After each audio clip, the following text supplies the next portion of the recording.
Gut Tavach, Shavua Tov, welcome to another week of 30 letters in 30 days. Baruch Hashem. We're halfway through, and I wanted to share some of the feedback, really special, incredible feedback that we've been getting. And I want to encourage you that if you have feedback, go to 30letters30days.com and leave feedback there. But I just want to share some of the feedback that we've been getting. It's really special stuff. One was a story I heard. A woman was asked to give a class, and the hostess, the one whose house the class was in, said to her, "Why don't you give one of those letters from the booklet?" And so she said, "Okay, why not?" And she randomly, everything's bashkach protis, but she just said, "Okay, I'll pick a letter." And she picked, I think it was our third letter, the letter to Mordechai Rich from Melbourne about the school. Anyway, so this woman's teaching the class, and all of a sudden the lady whose home the class is in starts to look very emotional and like hanging on every single word. And afterwards, the woman who was giving the class asks the woman who's hosting, "What's going on? I saw you reacting very intensely." She said, "You don't understand. I'm involved in a school, and we brought in a very top-notch specialist and educator to come and revamp a bunch of stuff. And he keeps pushing that we need higher academic standards. And I want that. Of course I want that. But at the same time, I want to make sure we're educating the whole student, not just the academics, but the midos, the personality, the whole child." And you said something in that letter that the Rebbe told this person, that we know that historically the role of a school was to educate children so that they would be knowledgeable, they would be scholars. But today the role of a school is to keep them in the fold. Of course, it's nice to educate them to excel in academics as well. But the main fundamental purpose of the school is to keep them within Jewish life. She said, "I didn't know how to explain to this guy, and every time I tried to open my mouth, I felt like I didn't have what to defend myself with. And now I have the letter from the Rebbe saying that the purpose of a school is not just academics. Academics are good, but the school is to keep children connected to Yiddishkeit." So this was something that she was struggling for the right words and the right message, and then boom, there it was for her at the right time, in the right way. Okay, that was very moving for me. I should also mention some of the meetings that are happening around, the groups that are gathering around all over the world. I think I mentioned before the Melbourne group, they got together again this Shabbos. Metro Detroit had 3 gatherings, 3 different locations in the Detroit metropolitan area on Shabbos, with each group being facilitated by a different leader. In Baltimore, there was a group, there was one group on Shabbos. No, there's going to be a group tomorrow on Sunday, and then another group on Shabbos. Also, I'm going to read some feedback here. "Thank you for the 30 Letters program. It has deepened my connection more and more with the Rebbe on so many levels. I wish the program would continue even after the Rebbe's 120th. Okay, here's another one. "It's mamish beyond any learning initiative I've joined maybe in decades." Okay. Baruch Hashem. "Listening, enjoying, and sharing a gift not only for the Rebbe, but for all of us." And here's another one. "I'm finding that learning these powerful letters every day changes your brain." That's the best thing you could say, because that's what I get from the letters. It doesn't, I've said this before, the Rebbe doesn't tell you what to think. The Rebbe teaches you how to think. It's a retraining of your approach to everything in life. Somebody was just asking me today on Shabbos, we had a Shabbos guest, and we were talking, and he was saying, "Well, what do you do about the fact that, sometimes the Rebbe will say one thing to one person and another thing to another person, and, how do you know which answer you should take to heart?" And I said, first of all, the Rebbe himself makes this disclaimer all the time, that different people get different answers, and there's no one-size-fits-all for everybody. But what I said to him is, to me, the Igros are not about what the Rebbe said as much as how the Rebbe said it. For me, what I learned from the Igros is not necessarily what the Rebbe told this person and what the Rebbe told that person, because it could be different for this person, that person, and another person. What I learned from the Igros is how the Rebbe answers each person, the style, the approach. There's a certain logic. There's a certain way of thinking, of processing information. And that's something you can apply to everything, even things that you didn't explicitly hear the Rebbe talk about. Okay. Wow. There's so much here to talk about, but I think we should jump into our letter for tonight. This is letter number 14. Letter number 14. Okay. Baruch Hashem, Ches Tevis. Tovshin Tes Vav, Brooklyn. This is the 8th day of the Hebrew month of Tevis. And the Rebbe addresses this to Sheres Besari Moris Devorah Leah Tichya. To my relative, Miss or Mrs. Devorah Leah, bracha v'shalom. Again, bracha v'shalom, it's how the Rebbe addresses a woman. Who is this relative of the Rebbe, Mrs. Devorah Leah? This is Devorah Leah Horenstein. Devorah Leah, of course, is a good old Chabad name. The Alter Rebbe, the Balatanya, had a daughter, Devorah Leah, who was Meiser Nefesh on his behalf. This Mrs. Horenstein, or Horenstein, or however you want to pronounce it, her husband, I should first mention his yichus, Reb Shloime, was a cousin of Mendel Horenstein. And so that's his relationship with Beis Harav. Now, he was a Bayaner Chassid, and in fact, when he was nifter, the Rebbe went to his levaya and actually escorted the levaya as far as the Bayaner Beis Medrash on the Lower East Side of Manhattan. And there's a famous picture actually there of the Rebbe, the Lubavitcher Rebbe with the Bayaner Rebbe at the levaya. That's at Reb Shloime's levaya. Now, Devorah Leah has her own yichus. She was a granddaughter of Rav Yosef Yitzchak Mavruch. Now, Yosef Yitzchak, is the name of the Frierdiker Rebbe, the Rebbe's father-in-law. How did the Rebbe Rayatz get that name, Yosef Yitzchak? He was named after his grandfather through his mother's side. See, the Frierdiker Rebbe's father, the Rebbe Rashab, was a grandson of the Tzemach Tzedek, and the Frierdiker Rebbe's mother, Rebbetzin Stern Asara, was also descended from the Tzemach Tzedek, but whereas the Frierdiker Rebbe's father, the Rebbe Rashab, was descended from the Tzemach Tzedek through the Rebbe Maharash, who became the successor, who became the Lubavitcher Rebbe after the Tzemach Tzedek. So the Frierdiker Rebbe's mother was descended from the Tzemach Tzedek through the fifth son. The Tzemach Tzedek had 7 sons. Through the fifth son, Rav Yosef Yitzchak, and the Frierdiker Rebbe was named after this Rav Yosef Yitzchak. So this Devorah Leah Horenstein, she was descended from Rav Yosef Yitzchak Mavruch, who was the 5th son of the Tzemach Tzedek, which made her a first cousin of the Frierdiker Rebbe. So, and also a relative of the Rebbe. So the Rebbe addresses her as my relative. Okay. Let's see the Rebbe's letter. Noam li lekabel michtava megimel Tevis. It was very pleasing to me to receive your letter from the 3rd day of the Hebrew month of Tevis.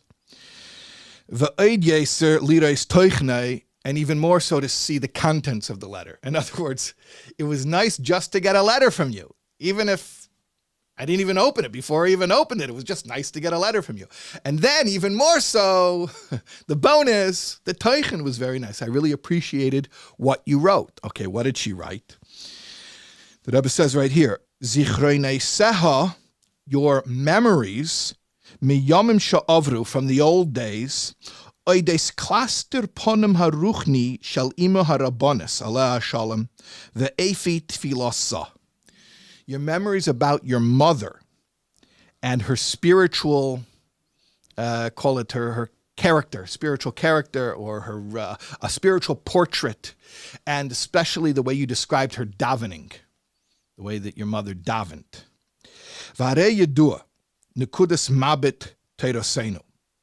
It is known the perspective of our Torah asher b'mikrim rabim uleitim tchufais, that very often and regularly, oftentimes, hamachshava me'eles yesem edibur va'afilu memaise. Thought is considered more powerful even than speech or action. Okay. A little basic Tanya here. You know, Tanya, Perek Daled, speaks about, Perek Daled of Tanya, okay, speaks about the three levushim, Gimel levushe hanafesh, machshava dibra ma'aseh, the three ways in which the soul expresses itself. So these are behaviors. These are ways to outwardly express what you have going on inside. Now, action, ma'aseh, physical action. You get up and you walk over to the pushka and you put the dollar in the pushka and give tzedakah, right? That's an obvious action. Then you have dibur. Dibur is a little bit more refined than action. You're not getting up and going anywhere. You're just saying words. But dibur is also an action. Dibur, speech, is reckoned like action. There are mitzvahs that are based on oral articulation, like saying Shema or Birkas Hamazon or Shmoneh Esrei. But then there's something called machshava, which is even more rarefied and more abstract even than speech.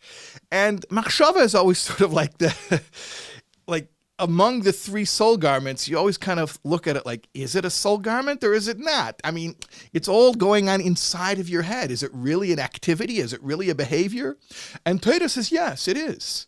It is. In fact, the example of this is leisachmaid, the prohibition, the last of the Ten Commandments, because that's something that's actually a thought. Don't covet is a thought. So that's like the archetype or the paragon of thought being governed by Torah law. The point is that a lot of times machshava, thought, gets a bad rap, and you say like, thought, what's thought? It's just a thought. And the truth is, as the Rebbe is about to explain here, thought is a big deal. In fact, if you learn the Frierdiker Rebbe's Sichos, specifically Likutei Diburim, which are 2 volumes of, they were printed it as 2 volumes, of the Frierdiker Rebbe's Sichos throughout the years. The very first Sicha, first Farbrengen, is from, I think it's 1933 in Riga. And it's Shmini Atzeres. I think it might be 1932 or 33. I have to look it up. But it was after the Frierdiker Rebbe left Soviet Russia, where he had to leave because of the persecution there. So the Frierdiker Rebbe is Farbrengen in Riga, Latvia, and he's speaking about machshava me'eles, which is a saying of the sages. It's a Gemara in Sanhedrin. But the idea that thought is reckoned by halacha, by Torah, as significant. There are practical ramifications of thought. So the Frierdiker Rebbe is speaking about thought, and thought is real, and thought has an effect. And he's encouraging Chassidim, use your imagination. The power of imagination is a real thing. And one of the Chassidim at the Farbrengen turns to the Frierdiker Rebbe and says, it's very nice, but what does the person who's being thought about have benefit from it? Meaning, it's nice for the thinker. It's nice, so the thinker is thinking and enjoying his own thoughts. But the person you're thinking about, how's he benefiting from that? And the Frierdiker Rebbe looks at this chassid who just asked this question and says, "No, and where were you last Sukkos?" Meaning to say, this chassid who asked the question was stuck behind the Iron Curtain, was in the Soviet Union just a year prior. And the Frierdiker Rebbe was telling him, it was because I was thinking about you that you're now here in Latvia with me. So you're asking me what benefit is thinking? Thinking can do a lot. There's a Hayem Yem from Yud Daled Shvat, which speaks about the power of machshava. It says there that just like when you stare at somebody, they turn around. So too, if you think about somebody, it has an effect on them. So thinking is a real thing. And this is what the Rebbe says here. Thinking is powerful. So, in context of the response here to the Rebbe's relative, Mrs. Devorah Leah Horenstein, what is the Rebbe saying? He's saying, it's nice that you are nostalgizing, that you're reminiscing about your mother, that the thoughts, the thinking about your mother is itself something significant. And now here's something very interesting that Rebbe says. Kemei bekama inyonim haregam mada hachiloini bol maskona zu b'shonim huachreines. As is the case with many things, even secular wisdom has come in recent years to concur with this, to support this, to corroborate this idea. It's a very interesting concept right there, that I was saying that the idea that machshava meyalis, that thought has a real power, this is an old concept. This goes back to the Gemara. But even secular wisdom today, this is 1955, corroborates this idea. Okay, now here's the flip.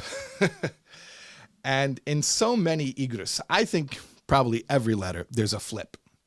The flip is where, you know, the guy who calls up a shul and the receptionist answers and says, yes, hello. And the guy says, I'm looking for a one-armed rabbi.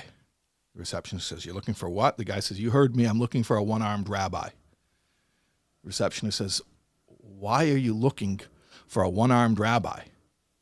And the guy in the other line says, because the rabbi I have now, every time I ask him a question, he answers. But a second later, he says, but on the other hand, so I'm looking for a one-armed rabbi. Someone's just going to give me one answer and not tell me the other side of the coin. That's a joke. And we say 2 Jews, 3 opinions, and all that stuff. But you want to know something? All Torah contains paradox.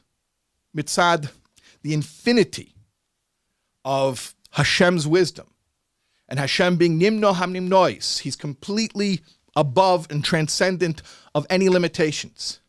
And that's why, in the words of my ancestor, the Megala Amukes, that Moshe is Rosh HaTevis Machlekes Shammai Hillel. That the divergence of opinions in Torah is not a bug, it's a feature. I'll repeat that. The divergence of opinions in Torah is not a bug, it's a feature. I think, if I can editorialize for one moment here, unfortunately today, and I blame this on the internet algorithms, we are so extremist today in our thinking. We want black and white, us and them. Tell me which side of the issue we're on, and that's it. Go team, go. And there's no nuance. Torah's all about nuance. Torah's all about elu ve'elu divrei Elokim chayim. Understanding both perspectives. And really, to get the full truth, the Aleph Mem Saf, from the beginning to the middle to the end, the word emes is the first letter and the last letter of Aleph base and the center letter of the Aleph base. To get the whole truth, you need contradiction. If it's not paradox, it's not Torah. So every igros has, to me at least, I think, a paradox that pushes us out of black and white extremist thinking and shows us that we can have our cake and eat it too, to put it in the positive sense. So the Rebbe just got finished saying, thought is powerful, thought is great. Torah says thought is powerful and great. And now even secular wisdom supports this idea that thought is great. And now what's the Rebbe going to say? What do you think the Rebbe is going to say? But on the other hand, can't just be thought. There's got to be action. But the Rebbe doesn't have to negate thought in order to throw in a mention about action. To the contrary, a true paradox is not a contradiction. A true paradox is something that seems like a contradiction at the outset, but upon further, deeper examination, you realize it's a deeper truth which encompasses opposites. So we don't have to negate machshava. We don't have to take thought and throw it under the bus in order to build up maisa and action. To the contrary, you're going to see what the Rebbe is going to do. He's going to say, but here's the deal. Thought has to fuel action. So I love the fact that you have these beautiful zichreines, these memories of how your mother used to daven, but it can't just be thoughts. It can't just be Jewish nostalgia. It's got to get turned into fuel for Jewish action. Okay, let's watch this. Here's the flip. Ella, but on the other hand,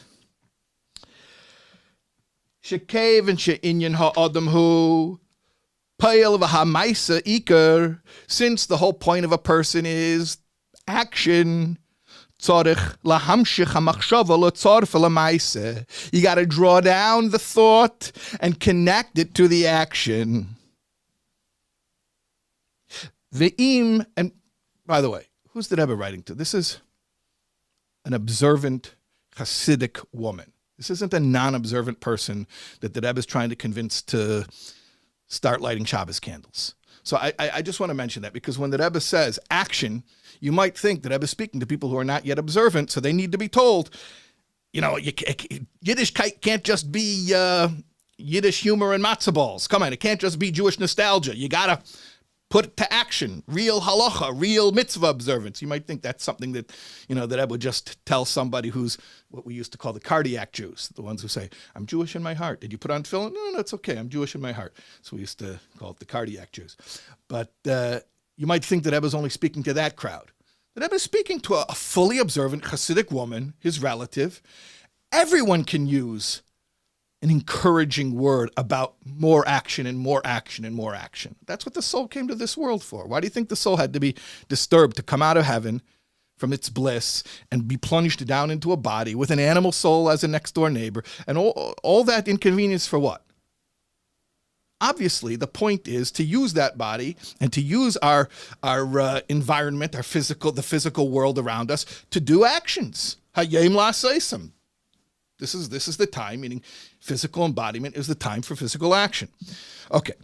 Ve'im b'hanegea l'chol echad v'achas amru sheyachol hu lahashpia al tzvivasei hakreva v'gam recheke b'mida yedua. Now, if it's true about everyone, and it is true about everyone, that they can be an influence on their immediate environment and to some extent even far away from them,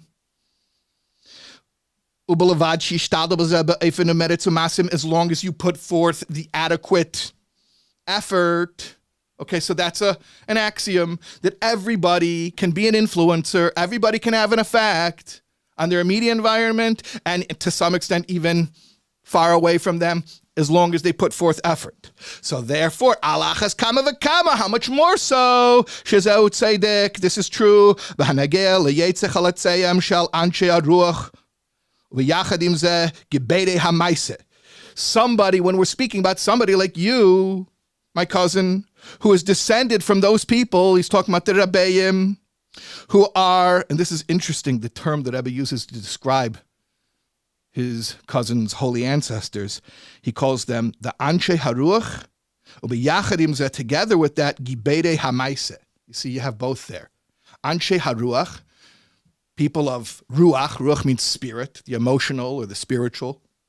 And then gibede hamaise, people who are strong in their action. So there you have, again, the machshava, thought, and the maisa, the action. Shebavada yorshu tuchunes elu maveseyem va'aves aveseyem. Certainly, you have inherited their capacities. It's interesting, we had that letter out of Shabbos to the Kvutzas Nidus, to the young ladies, and the Rebbe was telling them about what I called the epigenetics, that you got your parents' courage. So the Rebbe is saying this to his cousin, Ms. Horenstein, that you inherited this strength from the Rebbeim that you're descended from. Okay. Vaharei gam zehu minyone keach hazikarin shema'ere keiches Yerusha elu umitziam min ahelam elagilui.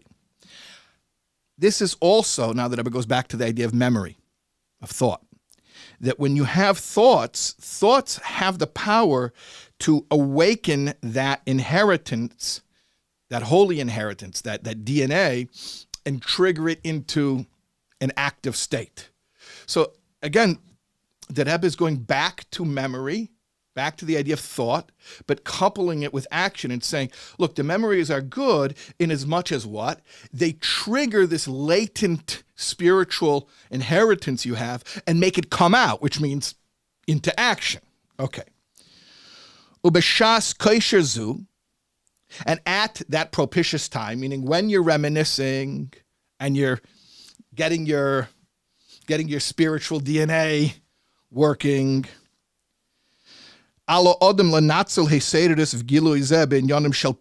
got to use it out. You got to cash it in on actual stuff, on action. This is powerful right here. When you do that, when you actually cash it in and use it for some type of activity, that is a rectification of those koiches, those spiritual powers that you were given. Tikkun ha'adam v'sipuk nafshi shalai. It's also your personal tikkun. It completes and rectifies you. V'heisofas shleimas aliyah madarga ledarga shel nishmais aves aves. And it also creates an aliyah, ascent after ascent, meaning they've already ascended, but now they're going to ascend even more, for your parents and your parents' parents. See here what the Rebbe is saying, that when you reminisce and it causes you to take that excitement and put it into action, then what happens is it is a tikkun for those koiches that you have. Otherwise, they're squandered. Those potentials are squandered. But when you actually use them out for some type of action, now it's a tikkun for those koiches. It's a tikkun for yourself, and also that I mentioned, very fulfilling for yourself. And it's an aliyah for your ancestors who gave you these koiches. So think about that. When you reminisce and you think about them, and it moves you to action, but only if it translates to action, it's good for you, it's good for them. Just such a beautiful description. Okay. Now here's another concept. And I wish I had another half an hour. You know, a lot of people have complained that we don't have enough time to cover these letters deeply enough. And I agree, because technically I'm supposed to be done in 3 minutes. And I could go for at least 30 just with this paragraph. Va'al tehivos lektanos. Don't dismiss small things. Ki'im b'midas paranis kamus ketantano beyeser yechela lahachriv ir gedela v'anoshim bo rav. If a tiny little thing, tell me what the Rebbe is speaking about. If a tiny little thing could destroy an entire metropolis and all of its population, what's the Rebbe speaking about? The atom bomb. It's 1955. By the way, there's a Fabrengen from Purim, Tafshin Yud Aleph, where the Rebbe speaks at length about this idea, about the atomic reaction.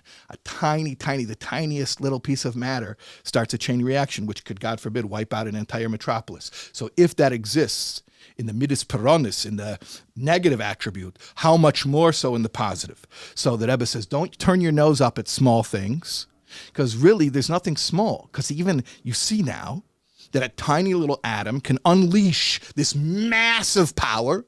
And if that's true with negative things, how much more so is it true with positive things? Okay, so let's continue. Hine meruba mida teva midas paranis. The good attribute is disproportionately greater than the negative. So therefore, shepu'ula haniris le'ene basa v'sichle kitana v'nederes chashivos, something that to our physical eyes or to our limited human intellect appears to be trivial, matzdika lepamim, that little thing could actually be the thing that, quote unquote, justifies chayim shel shivim shmeinim shana, a whole life of 70, 80 years. For 70, 80 years, that I'm singing it to jog your memory. That's also nostalgia. If you, by the way, singing Gan Yisrael camp songs has to bring to action. That's what I'm really trying to say over here. Okay, nostalgia is great when it brings to action. The smell of your grandmother's chicken soup is beautiful when it leads to action. Okay, listen to what the Rebbe says here. We all know that saying for 70, 80 years, right? It's a hayemim, actually. You know which hayemim it is? Hey, ear. Interesting. Hey, ear. The hayemim is the Baal Shem Tov saying that a neshama could come down to the world and live in this world for 70 or 80 years just for one thing, to do a favor for another Jew. And it's interesting here the way that Rebbe gives just a couple extra words here in this letter beyond the known saying of the Baal Shem Tov, but the couple extra words that Rebbe adds here totally changes my understanding of what that saying of the Baal Shem Tov means. Watch here. So the Rebbe says sometimes one little thing could justify your whole 70, 80-year lifespan. And here's the couple extra words. Umamala, flip the page, oisam kulam teichen, and fill them all entirely with meaning. See, it's not just, so you spent 70, 80 years, and now, Baruch Hashem, with modern medicine, lifespans are much longer than that. I don't want to freak anyone out with the 70, 80 years. Today, Baruch Hashem, they say that people are going to live to 120 very soon. Okay. It's not just that one little thing justifies the whole lifespan, and that means, so I'm sitting around here on the bench saying, Coach, put me in, Coach, put me in. And then they put me in for 1 second and I shoot the buzzer beater shot. Hooray, okay. But the rest of your time, you're just sitting on the bench. Okay, but I came, when they needed me on the floor, I came out for the 1 second of actual playing time I got. That was good playing time. The rest of the time I was sitting on the bench. No. The Rebbe adds these words here. That one little thing, and I think this is also connected to the reference to the atomic reaction that the Rebbe made in this same paragraph here. It's not just the atom, it's how the atom initiates a chain reaction. So it's not just that one moment that was meaningful, but when that moment occurs, it spreads its meaning out and fills the entire lifespan with that meaning. So it's not like you were sitting around passive doing nothing until that one moment that you came to the world for. No. It's that moment is the crowning moment that imparts meaning by extension to the entire context of your life. Everything that led up to that moment and everything that that moment leads up to. Now, if that's not mind-blowing enough, we spoke about in the previous letter, the intergenerational aspect of things. And the Rebbe is hinting to it here, not hinting to it, the Rebbe is saying explicitly here about the intergenerational stuff. And the Rebbe said that you're giving, when you use your nostalgia about your holy forebearers and you translate it into action, you're not just giving yourself a tikkun, you're giving them an aliyah as well. The Rebbe is going to say it even more explicitly, how that small, even that very small thing that you do, not only fills your entire life with meaning, not just your lifetime, but lifetimes, plural, because it reaches back through history. Think about that. It's not just every moment that you lived that led up to that seemingly small moment of atomic reaction. It's all the lifetimes of all your ancestors that added up to get to this point for you to do this one little thing. Little, I put in quotes, thing, because it's not little at all. It's filling your entire life with teichen and all the lifetimes of your ancestors. Powerful stuff. Okay, let's look here. Ukepiskema Baal Shem Tov, now the Rebbe actually quotes the saying of the Baal Shem Tov, Es kommt herab an Neshama auf der Welt und lebt ab 70, 80 Jahr zu lebt an a Yidin a Teve begashmis befrat in Ruchnias. Like I said, that's the Heyemim of Hey Tevis. Bezeh, with this, Memaletafkid Yiridosa Lamate, this fulfills the purpose of your soul's coming down to this world. V'yeridis nitzutze nishmeis aveseha asher bekirba. And it fulfills the purpose of the descent of the sparks of your ancestors who came down with you, in you. Think about that. That little thing that you did, when that thought turned into action and moved you to do something, put the penny in the pushka, whatever it was that seemed tiny and trivial, that not only filled your entire life with teichen and the purpose for which your soul came down to this earth, but also the sparks of your ancestors who came down with you. And it all happened in a tiny, quote unquote, tiny action. This is just too much. I mean, just every line is another mind-blowing concept. All right, we still have half a letter to go. V'zeu gam kein pisrein plias mitzvos hatfila.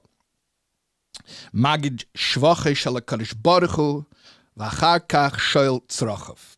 Now the Rebbe explains another paradox of Judaism. What's the deal with davening? Is davening relating the praise of Hashem? Or is davening asking for what I need? They seem very, very opposite, if not mutually exclusive. By the way, this is the famous Tfilas Chana Sikha that the Rebbe said on Vav Tishrei, on his mother's yahrzeit, his mother who was named Chana as well. It's a famous Sikha, it's in Likutei Sichos, but the Rebbe there speaks about the paradox, especially on Rosh Hashanah. Is it about Malech ala Elam Kulei, that we're saying it's you, Hashem, you're the ruler, you're so great? Or is it about Nasana Taikif? Like, is it about, hold on a second, I'm worried about me. What's going to happen to me? Am I going to be healthy? Am I going to be happy? Am I going to have parnasa? And the Rebbe deals with that paradox over there. But here, very bekitzer, the Rebbe deals with the same paradox. What's up with prayer? Is it about talking about Hashem? Or is it about talking about what I need? And the Rebbe explains it very simple. When you're at the state of absolute union with Hashem, if you're davening right, the Shemoneh Esrei is a state of absolute union with Hashem, where seemingly there's no ego left.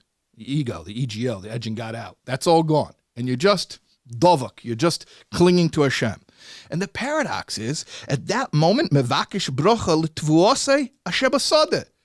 You say, Hashem, baruch aleinu, bless us, bless my tvua, bless my wheat that's growing in the field. Hold on a second. Are you being spiritual at this moment? Or are you talking about wheat in the field? Very strange. Ki ba'asifas tvua zu. But here's the explanation. Because by gathering in this grain, yochol matzufa v'gam yaseh loy yisparich dira batachtoinim. You're going to take that wheat and you're going to make for him, for Hashem, a dwelling place in this world, which is Hashem's deepest desire. So we come full circle. When you get so selfless that you've shed all of your material concerns and you don't care about this world anymore, you just want Hashem, and you get to that point, you come for a full circle, because I only want you on Hashem, I only want what you want. And Hashem says, you want to know my deepest desire? Dira b'tachtenim. I want the physical world to reveal my infinity. Get back down there and sanctify your material possessions, and take that grain and bring it home, and you're going to sell it, and you make money from it, and you give tzedakah with it, and you're going to support a Jewish family with it. And some of the grain, maybe you're going to eat it, and you're going to have challah for Shabbos, and you make a bracha on it. Sanctify the physical, so when you get so spiritual, you come back to the material. And that's the paradox. The Rebbe says, Mili b'shazu tachlis kol habriya ushlei musa. Now we went to a whole new level. Not only this small thing, this small action, this nuclear reaction can fill your life with teichen, and not only it fills all of your ancestors' lives with teichen, but it fulfills the entire purpose of creation. Through one little daily pedestrian mundane action that you are ready to discount and say, what is it? Just making a bracha on a cracker. Yeah, and that bracha you make on the cracker could fill your whole life with teichen, your ancestors' sparks within you, fill them with teichen, give them an aliyah, and fulfill the entire purpose for which the Infinite One created this world. And you are going to call it small. Nothing small about that. Okay. Now let's get back to those zichronos, those memories. Bevada yedu'allah, his aninus kveid kedushas meida v'chomi admor zecher tzadik v'kodesh levrocha l'chayelim habo nishmos begin ze mereimim zchus hayogen aleinu bereshimas zichrenus yemei kedem bechlal. Certainly you know that my father-in-law, the Rebbe, was very interested in people writing memoirs in general, v'edes b'nei ha-mishpacha befrat, and even more specifically, relatives of the Rebbeim writing family memoirs. Ubetach gam hi oisozeh. For sure, you are also going to do this. It seems like maybe just in passing, she mentioned some memories she had of her mother. As you're going to see, the practical request that she wrote to the Rebbe for was she was asking the Rebbe to send her a letter that the Rebbe had in his possession from her mother. And she described her mother in the letter and some of her mother's qualities, like the way she used to daven. But the Rebbe, in his signature style, says, I like those zichreinis about your mother. You're going to write that up? You're going to make a book? Are we going to see something, maybe some articles? So the Rebbe says, I want you to write more about it. And especially it's important to be detailed. You should be detailed about it.